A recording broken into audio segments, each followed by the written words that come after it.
بچے کی جب ولادت ہو تو ایک کام ہوتا ہے اس کے دائیں کان میں اذان کہنا اور بائیں میں اقامت کہنا۔ حدیث مبارکہ میں ہے کہ سیدہ فاطمہ الزہرا رضی اللہ تعالی عنہا کے ہاں جب حسن رضی اللہ عنہ کی ولادت ہوئی تو بچے کو نبی علیہ السلام کی خدمت میں پیش کیا گیا۔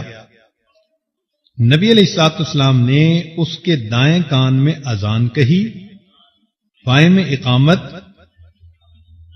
اور پھر اس کے لیے دعا مانگی۔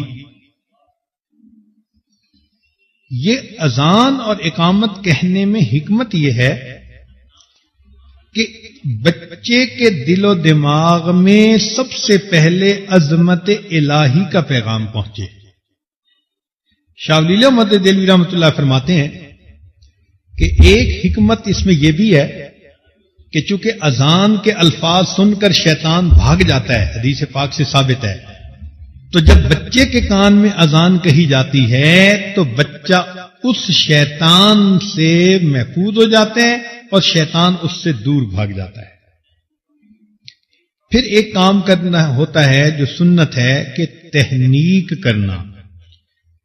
تہنیک یہ ہے کہ اسماء رضی اللہ تعالی عنہا ہجرت کر کے جب مدینہ طیبہ پہنچیں تو وہ اس وقت حاملہ تھیں۔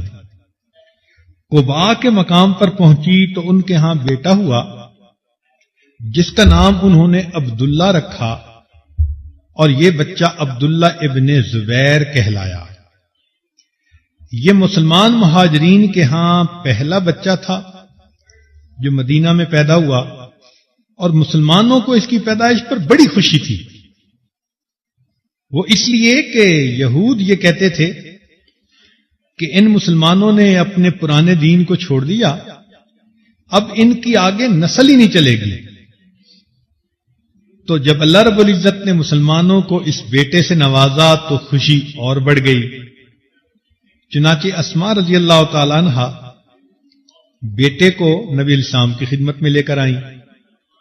نبی علیہ الصلوۃ والسلام نے بچے کو اپنے گود میں لیا اور ایک نرم کھجور آپ نے منگوائی اور اپنے منہ میں اس کو آپ نے چبایا۔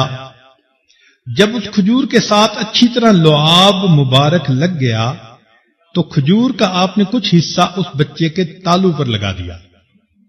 چنانچہ عبداللہ ابن زبیر اللہ عنہ کے منہ میں سب سے پہلے جو چیز پہنچی وہ نبی علیہ السلام کا لعاب مبارک تھا۔ تو یہ ایک سنت عمل ہے، لہذا کوئی بھی نیک مرد یا عورت قریب ہو تو اس سے بچے کی یہ تہنیک کروانی چاہیے اور پھر بچے کے لیے نیک بختی کی دعا کرنی چاہیے۔